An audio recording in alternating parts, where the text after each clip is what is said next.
Naidupeta MB news.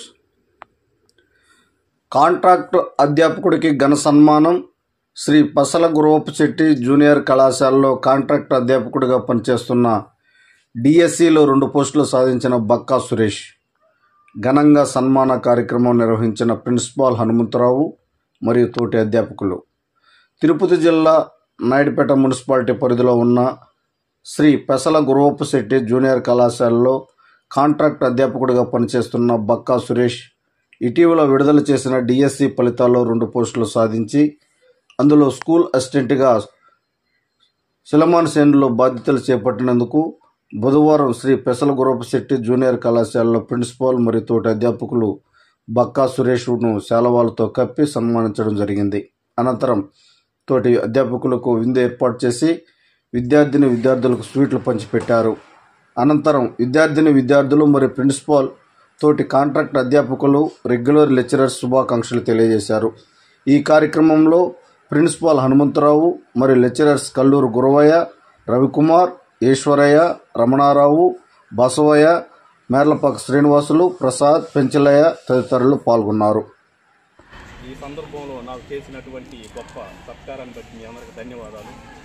ఎప్పటి నుంచో అనుకుంటున్నాను, ఎప్పుడెప్పుడు కలుద్దాం మా పిల్లల్ని దగ్గర ఈ విధంగా సమావేశంలో వాటి 2 మాటలు చెప్పాలి, అలాగే అందరిని ఒకసారి పలకరించి ఒక చోట గ్యాదర్ అవ్వాలని కళ ఈ రోజుతో నెరవేరింది. నేను 10th ఉన్నప్పుడు మా సోషల్ సారే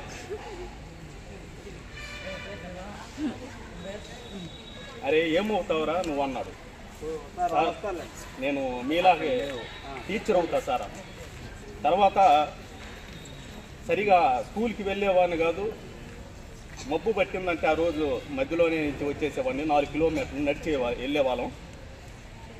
పెద్ద ఎండ కాసిందంటే ఎండకి నడవలేమన్నాని నేను 9th క్లాస్లో ఉన్నా, ఆయన 10th ఉన్నాడు. మా అన్న, మా పెదనాన్న కొడుకు, ఇద్దరు మాట్లాడుకుని మధ్యలో వచ్చేసేవాళ్ళం. ఇంటి దగ్గర ఎవరు అన్న చుట్టాలు వచ్చిందంటే ఏదో ఒక సాగు పెట్టి ఎగ్గొట్టేవాళ్ళం. తీరా 10th రిజల్ట్ చూస్తే మళ్ళీ సంవత్సరం అలాగే చేసాం, ఫెయిల్ అయిపోయినాం. సప్లిమెంటరీ ఫీజు కట్టడానికి ఒక 25 రూపాయలు అంత కట్టాలి. అప్పుడు వేరే ఒకసారి సార్ నవ్వారు, పెద్ద సోషల్ సార్.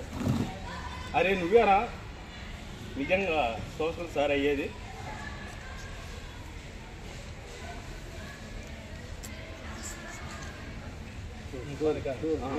అంటే చిన్న ఎమోషన్ అమ్మా, ఎందుకంటే అయ్యని గుర్తు వస్తాను. నువ్వేనారా సోషల్ సార్ అయ్యేది? మామూలు విషయం అనుకున్నావా? టీచర్ అవ్వాలంటే, ఏదైనా ఒక గవర్నమెంట్ ఎంప్లాయ్ అవ్వాలంటే దానికి ఊరికి మాట చెప్తే సరిపోదరా? నేను కలెక్టర్ని అవుతాను, టీచర్ని అవుతాను, డాక్టర్ని అవుతాను, ఇంజనీర్ని అవుతానని. ఇప్పుడు కాదు లేదు, ముందు తెలుస్తుంది నీకు అన్నాడు. మళ్ళీ ఇంటర్ చేరా. ఇంటర్లో కూడా English fail, 10th fail, compartment 2. అవి 2 వెరిఫికేషన్ చేసిన సారు ఎంఈఓ సార్ అన్నారు. నాతో దాదాపు 2 నిమిషాలు మాట్లాడారు. ఈ వయసులో కూడా నువ్వు పట్టుదల వదిలిపెట్టమనంటే, నాకు బిలో యావరేజ్ స్టూడెంట్ అమ్మ, మీలో ఉండే హాఫ్ నాలెడ్జ్ కూడా నాకు లేదు. ఇక్కడుండే సార్ వాళ్ళు కానీ, ఇక్కడుండే మేడం వాళ్ళు సార్ వాళ్ళు కానీ, వాళ్ళు మార్కులు చూడండి, నాకు చూడండి. 309 మార్కులు, అత్యవసర మార్కులు, చాలా బిలో యావరేజ్.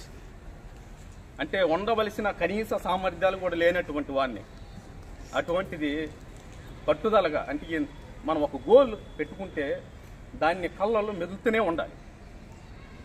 ఇంటికి వెళ్ళినప్పుడు ఏమి ఇంతసేపు అయింది, 6:30, 7కి వస్తున్నావు అంటే, కాలేజీలో చిన్న వర్క్ ఉంది అది అని చెప్పేవాడిని. చాలాసార్లు ఇంట్లో కూడా చిన్న ఘర్షణలు వచ్చాయి నాకు, మా మిస్సెస్, మా ఆవిడికి మధ్యలో.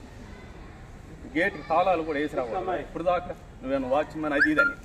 కానీ మనం ఒక రెస్పాన్సిబిలిటీగా ఉన్నప్పుడు, మనం ఒక బాధ్యతగా ఉన్నప్పుడు, ఇంట్లో ఇటువంటి సమస్యలు ఎన్ని వస్తుంటాయి. బయట కూడా అంటుంటారు, ఈయనేదో ఏదో స్పెషల్గా చేస్తుంటాడు, అన్నీ నేనేను పూసుకుంటాడు. అది కాదు, మన వర్క్ ఏంటి?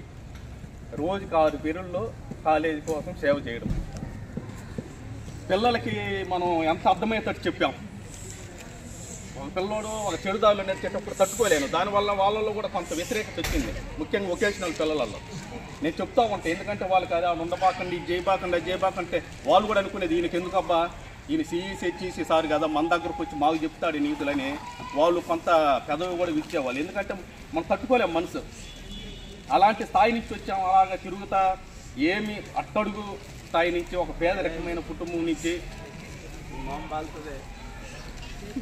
మరి కంపార్ట్మెంట్ ఏ సబ్జెక్ట్ అయితే ఫెయిల్ అయ్యానో, ఏ సబ్జెక్ట్ అయితే నేను వెనకబడ్డానో, ఎక్కడైతే వెనకడిగేసానో మరి అదే స్థాయిలో అదే సబ్జెక్టు ఇంగ్లీష్ అస్సలు రాదు నాకు సరిగా. ఇంగ్లీష్ నేర్చుకొని పట్టుదలగా చివరికి జిల్లా స్థాయిలో ఒక దాంట్లో 64వ ర్యాంకు, ఒక సబ్జెక్టులో ఇంగ్లీష్ మీడియంలో 56వ ర్యాంకు వచ్చింది. You are the creator, you are the destination. నువ్వే ఏదనుకుంటే అది సాధించగలవు, నీలో ఉంది, ఆ సత్తా ఉంది.